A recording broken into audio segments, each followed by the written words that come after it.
Now, typically, crime will pick up in the warmer months, and it's been no different this year. You may think if it's not happening in your neighborhood that it's not impacting you. But the 22 News I-Team discovered crime comes with a hefty price tag that all of us are paying for.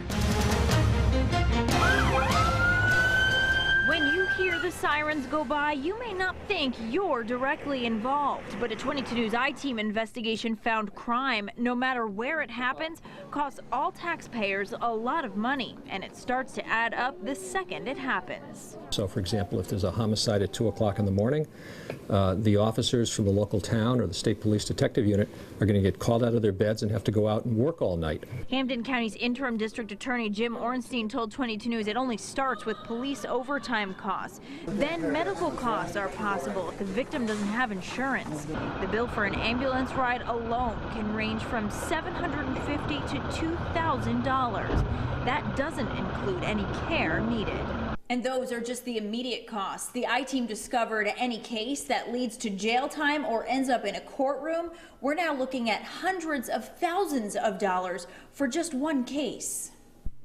Here are what trial costs look like. On day 4 of a trial, the state starts paying each juror $50 a day. That's $700 a day for the full panel. Last year, the state spent more than $2.5 million on jurors alone.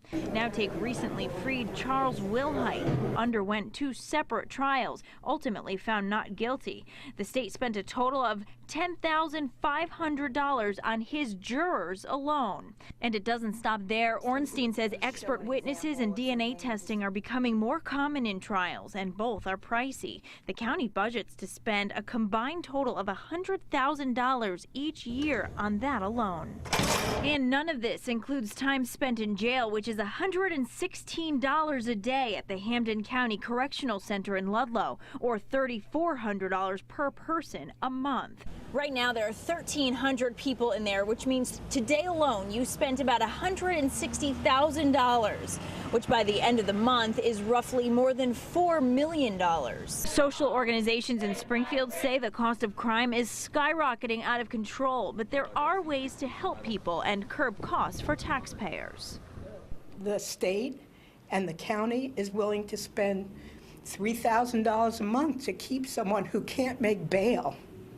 $300 bail or $400 bail. If that money was put into community-based, community-run wellness programs for these same people, it would be less costly. All in all, crime costs us millions of dollars every year. However, prosecutors say costs won't keep them from bringing dangerous criminals to justice. For a look at research done by the Real Cost of Prison Project or get involved with groups aimed at preventing crime, head to our website, wwlp.com. I'm Laura Hutchinson, working for you with the 22 News I-Team.